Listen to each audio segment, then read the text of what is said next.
aos olhos do Pai. Você é uma obra-prima que Ele planejou. Com suas próprias mãos pintou a cor de sua pele, os seus cabelos desenhou, cada detalhe num toque de amor aos olhos do Pai. Você é uma obra-prima que Ele planejou.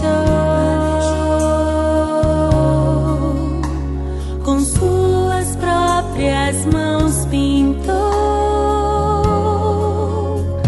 a cor de sua pele, os seus cabelos desenhou,